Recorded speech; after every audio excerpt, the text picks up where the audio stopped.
Esta es una tabla donde ustedes pueden observar los gérmenes, ¿no?, causantes de la neumonía de acuerdo al grupo etario. Es importante recordar este cuadro y de alguna manera va a facilitar el manejo, el diagnóstico y el manejo del paciente con neumonía. Entonces, de menores de 3 semanas o lactantes, ustedes encuentran los gérmenes que se encuentran en la flora vaginal. ¿Cuáles son esos gérmenes? De coli, estreptococo de grupo B, ¿no? Pueden encontrar ustedes Listeria, Lamidia trachomatis, y también podrían encontrar ustedes Cytomegalovirus y Enterobacterium, ¿no? En lactantes de 3 semanas a 3 meses, la Lamidia trachomatis tiene una manifestación, de repente encabezando este grupo, virus respiratorios, ya encabezan también el grupo de este grupo etario, más abajo el Streptococcus pneumoniae y Staphylococcus aureus. Los lactantes de 3 meses y los preescolares hasta los 4 años, ¿no?, tienen manifestación de neumonía por virus respiratorios, todos los que hemos mencionado, adenovirus, influenza, parainfluenza, ¿no? Más abajo están los de Streptococcus pneumoniae, y quizás en tablas anteriores de hace más o menos 10 años, un poco más debe ser, 10 años, ustedes se encontraban en este grupo etario a Haemophilus influenza. Entonces, Haemophilus influenza se ha retirado o casi ha desaparecido como causa, o sea, mucho más abajo como causa de la neumonía, eso por la introducción de la vacuna contra el Haemophilus influenza. Y lo mismo se está haciendo ahora con el neumococo. Entonces, los gérmenes menos frecuentes, ya se vuelve menos frecuente el Haemophilus influenza, Mycoplasma pneumoniae, Staphylococcus aureus y Streptococcus pyogenes. De 5 a 15 años ustedes pueden ver el neumococo encabezando, ¿no?, al igual que el Mycoplasma, Clamidia, y podemos encontrar también, ¿no?, otros gérmenes como causantes de tuberculosis.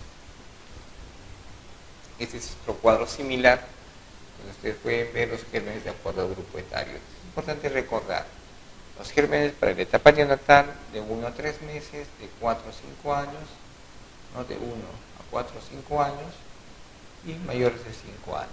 Entonces, como pueden ver ustedes, los virus casi todos los grupos etarios encabezan los virus. Quizás el más importante, del primer año a los 5 años, encabezan los virus, ¿no?, como causa de las neumonías en los niños.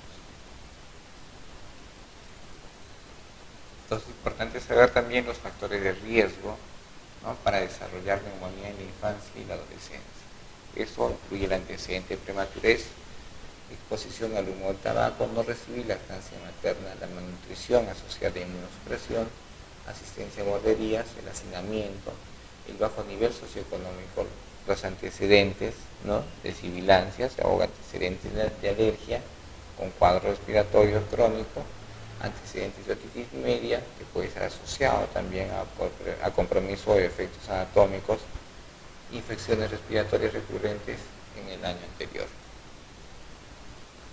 Entonces, otro cuadro donde ustedes pueden ver los gérmenes más frecuentes de acuerdo al grupo etario. El Streptococcus agalactidae es más frecuente, ¿no?, en la etapa neonatal, Streptococcus agalactidae o del grupo B.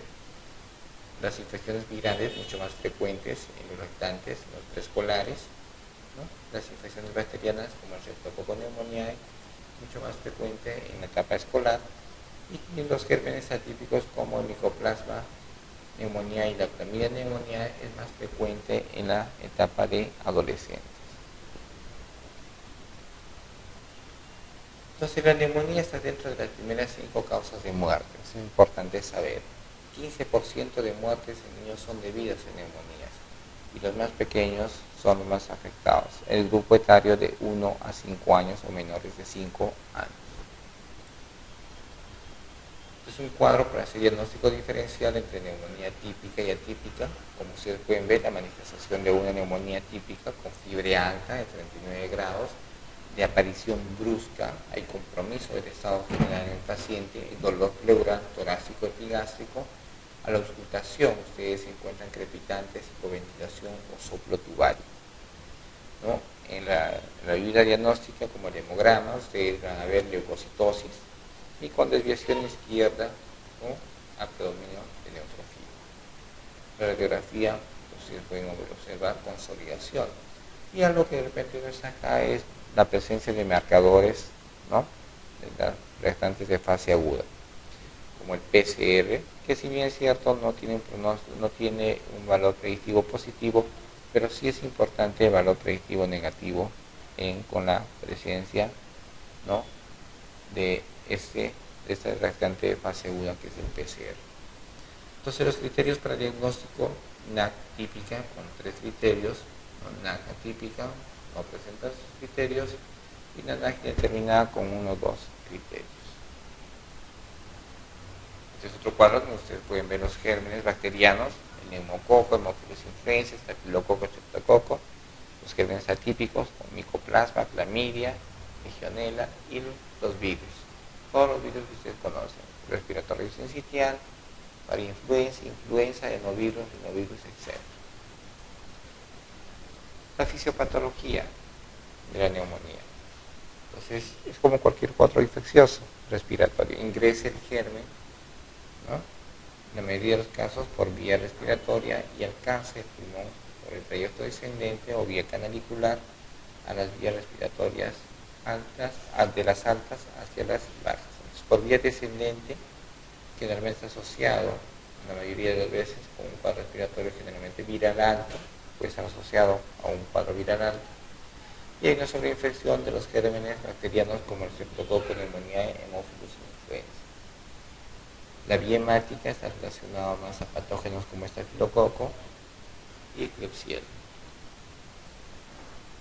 Puede haber también otros mecanismos, como la alteración anatómica o funcional, ¿no?, o inmunológica, como la fibrosis quística, pacientes con inmunosupresión, o pacientes que de repente tienen alteraciones anatómicas o algunos problemas gastrointestinales con microaspiración que representen el reflujo gastrointestinal, o pacientes que de repente tengan problemas neurológicos, pacientes con parálisis cerebral infantil, que de alguna manera favorece la microaspiración y ser causa de neumonía.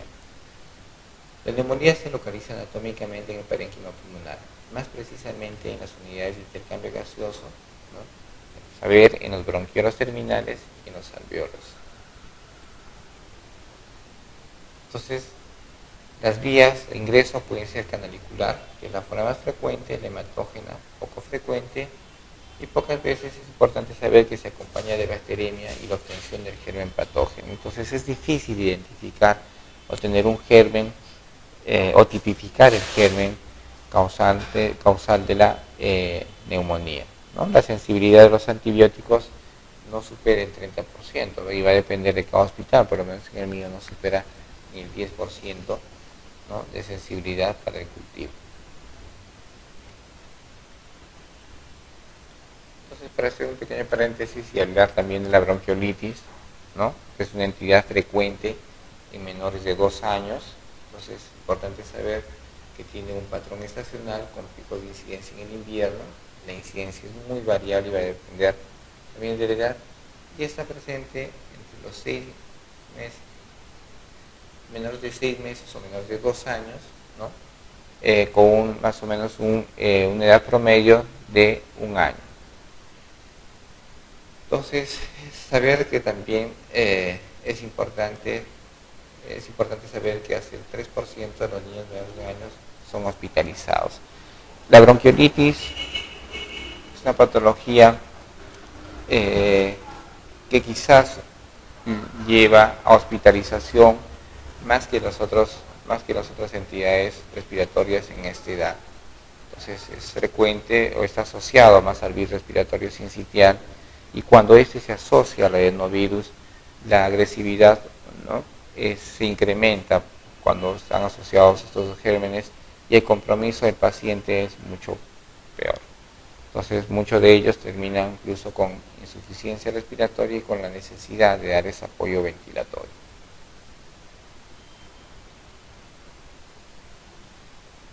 Los virus son la principal causa de neumonía, eso es importante saber, y el neumococo es el germen bacteriano más frecuente.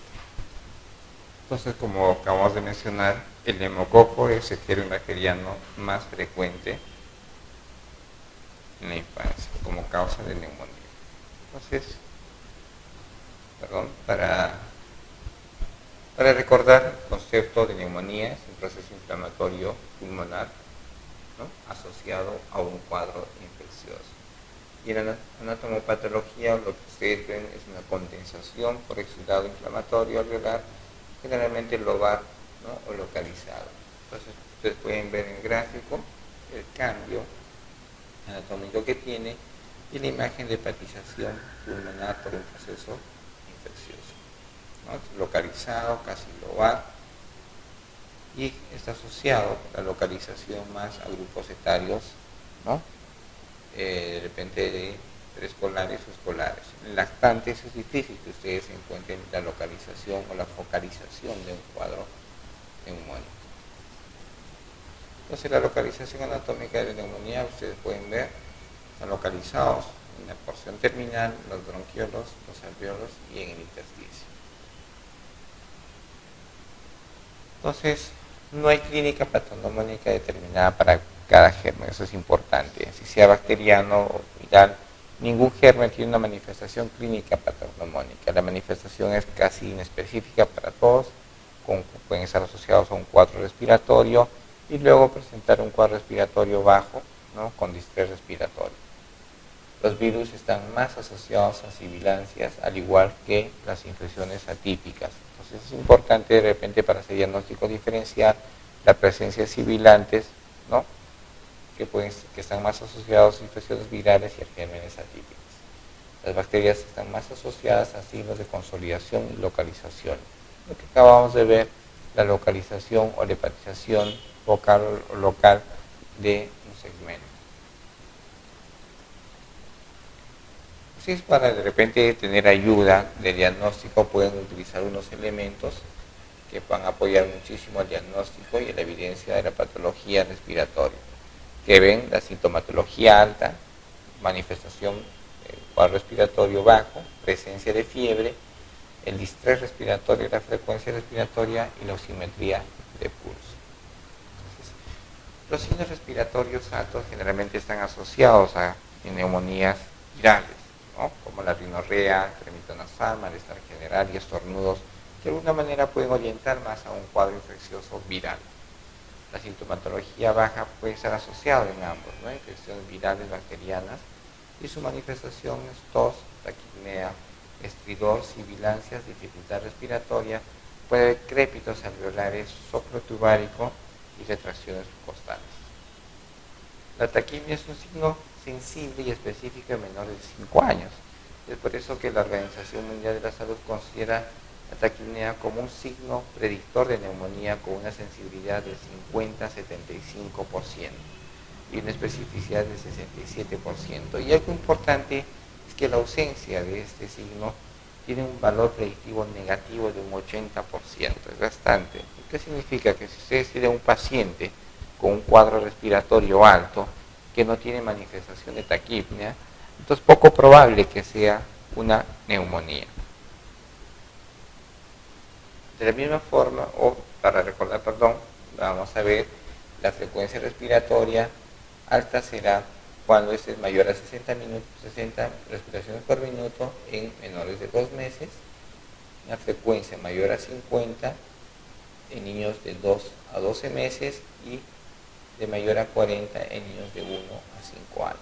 Entonces ustedes ya saben, la taquipnea, definición de acuerdo al grupo etario. La fiebre es otra manifestación que nos puede orientar, ¿no?, a un cuadro infeccioso y de alguna manera puede orientarnos también para determinar o diferenciar si es una infección viral o bacteriana.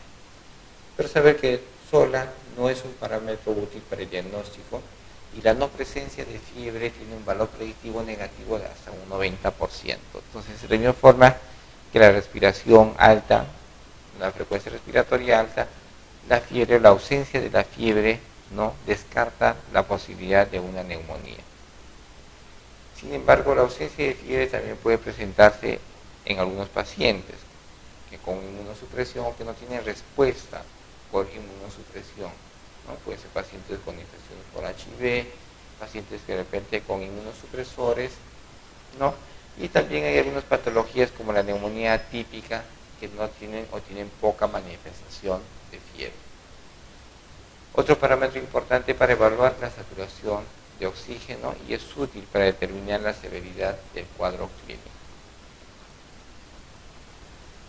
Este es un cuadro donde ustedes ven los parámetros clínicos, ¿no?, y epidemiológicos orientados para diferentes etiologías, ¿no? Es un cuadro un poco antiguo, pero que no se ha modificado demasiado con el tiempo, y ustedes pueden ver la manifestación, por ejemplo, de fiebre, que es variable en las infecciones virales, ¿no? Las neumonías atípicas pueden no ser altas, pero las infecciones bacterianas es bastante alta, ¿no? Entonces, la leucocitosis, no hay mucha modificación, puede haber linfocitosis en el hemograma, en los gérmenes atípicos puede no estar alterado, pero en las infecciones bacterianas hay leucocitosis con neutrofilia o desviación izquierda.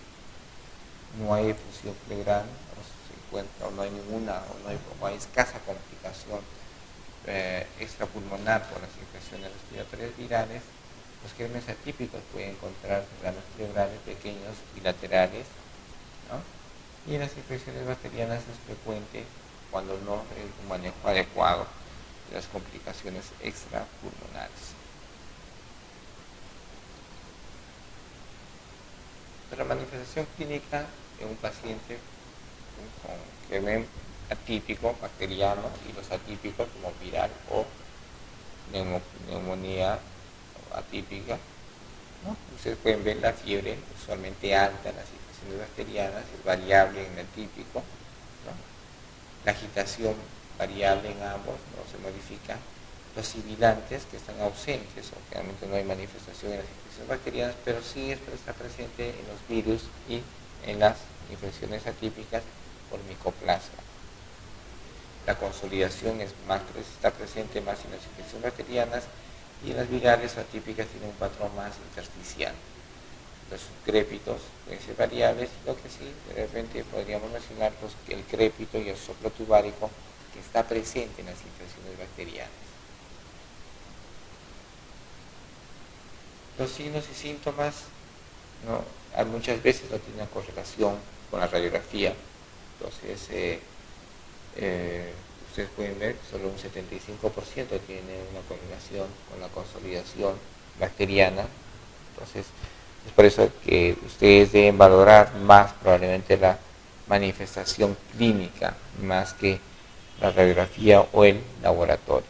Entonces, es importante saber que la neumonía se hace diagnóstico con clínica y no con radiografía o con laboratorio. Los sibilantes existen más en el micoplasma y en el virus. Diagnóstico, entonces clínico, es importante saber, pero si ustedes quieren hacer un diagnóstico de certeza, ¿qué hacen ustedes? Aíslan el germen, ¿no?, que puede ser de la misma lesión, puede ser por aspirado de secreciones o un hemocultivo. Entonces, si ustedes se encuentran que, como les dije, la sensibilidad es baja, pero si encuentran un germen, entonces ustedes hacen el diagnóstico de certeza de neumonía. Entonces, diagnóstico probable cuando ustedes tengan de repente manifestación clínica, manifestación radiológica, exámenes de laboratorio que pueden orientarles a ustedes a una neumonía bacteriana. Acabamos de mencionar que el diagnóstico, ¿no?, es clínico, y de alguna manera ustedes pueden orientar el diagnóstico con la radiografía de tórax y los exámenes de laboratorio. Pueden pedir cultivo de esputo, un PCR, que tiene un valor predictivo negativo, PSG, que no tiene mucha ayuda, ¿no? No nos ayuda demasiado o mucho en la descripción por neumonía. Un hemograma que también podemos utilizar. Y la pregunta que siempre nos hacemos, ¿servirá todo esto para el diagnóstico? Entonces, es por eso que es importante de repente tener en cuenta más la manifestación clínica del paciente. Si es un paciente menor de 5 años que viene con fiebre alta, que persiste la fiebre por 3 o 4 días, y asociado a ese compromiso del estado general, y asociado a esto un distrés respiratorio, y el examen ustedes encuentran signos de consolidación como crepitantes o soplo tubárico, probablemente sea una neumonía bacteriana. Pero si ustedes tienen un niño menor de 2 años que tiene cuadro un cuadro una sintomatología de un cuadro respiratorio alto como rinorrea, estornudos, asociado a fiebre y poco escaso compromiso del estado general y el examen físico, si hay distrés, pero no signos de consolidación, entonces es poco probable que sea una infección bacteriana, nos orienta más a una infección por virus. Entonces, los parámetros que apoyan el diagnóstico están la historia clínica, una buena historia clínica completa, que tenga secuencia lógica de lo que ustedes recogen de la mamá y lo que ustedes van a encontrar en el examen físico, hematología completa, restantes de fase aguda, hemocultivo, una radiografía, y es importante solicitar en ambas incidencias, la radiografía anteroposterior y la lateral. Esto, y es importante que también sepan que el 60 o casi el 60% del pulmón es posterior. Entonces, no todas las imágenes de neumonías ustedes van a encontrar en la radiografía anteroposterior, también ustedes se encuentran en la lateral, en la parte posterior. Entonces, la afección del parénquima pulmonar, para ver, ¿no?, confirmar la afección del parénquima pulmonar, su extensión y posibles complicaciones asociadas. También solicitar un osímetro de pulso y, sin necesidad, una gasometría dependiendo de la severidad del cuadro. En caso de derrame pleural, se debe solicitar o se realiza primero una toracocentesis y se hace un citoquímico del líquido pleural, ¿no? Se pide un gran cultivo y ve usted las características del líquido para determinar si es o no infección bacteriana o de otro tipo. La BCG, como se ha mencionado, es poco o tiene poca utilidad en el diagnóstico. Llegar al diagnóstico etiológico es difícil, sobre todo en la neumonía bacteriana. Es difícil poder identificar o tipificar el germen. La radiografía para nosotros es más útil y de alguna manera nos orienta un poco en el diagnóstico. Esto porque es accesible, es fácil de realizar, se puede reproducir, ¿no? Y el examen físico, que también nos debe orientar bastante. Entonces, es un estudio que se realizó en 2006, un poco antiguo, 2006, donde vieron en 2.000 niños diagnosticados con neumonía no severa sobre la base de la presencia de solo respiración rápida, que es un criterio de la OMS para hacer diagnóstico, tuvieron una radiografía normal. Entonces, la conclusión fue de que no todo niño con distrés respiratorio o con agitación, una frecuencia respiratoria alta, es sinónimo de neumonía. Entonces, la neumonía ustedes pueden encontrar en cualquier otra patología, no necesariamente ser, ¿no?, infeccioso, ¿no? Puede ser un problema tipo crónico, alérgico, como ustedes ya conocen, el asma, ¿no?, o cualquier otro cuadro de broncoespasmo, que no necesita o no necesariamente necesita ser manejado con antibióticos. Entonces, todos estos niños recibieron antibióticos probablemente en forma innecesaria.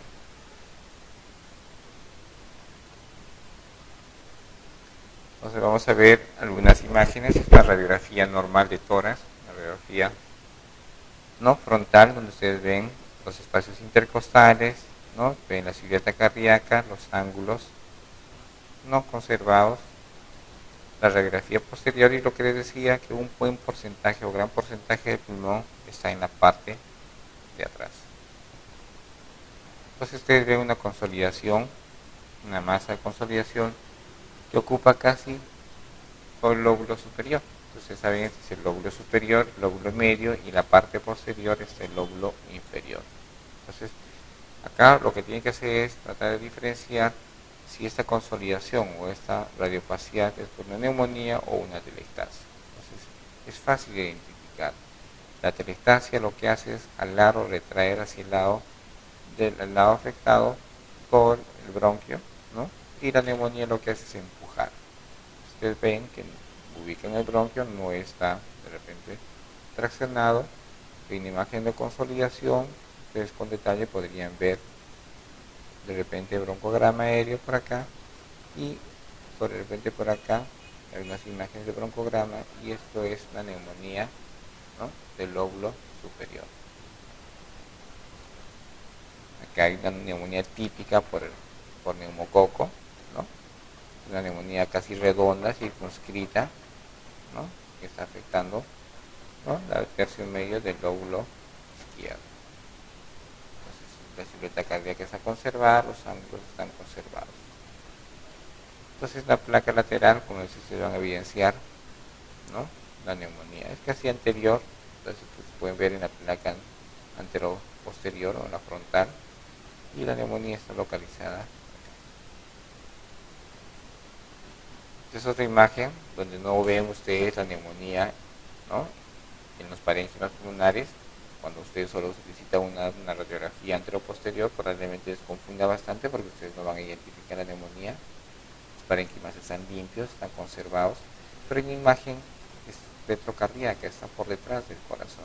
Entonces, lamentablemente no tenemos una placa, ¿no?, lateral para poder evidenciar esa neumonía o verla, ¿no?, mejor, pero acá hay una imagen que es posterior. Entonces, siempre las imágenes frontales, normalmente que estén pegadas hacia el iris, normalmente borran la silueta cardíaca, pero si es una imagen, ¿no?, una imagen radio opaca que está por detrás del corazón, va a conservar la silueta cardíaca. Es la neumonía posterior. Radiografía de control, no se evidencia nada.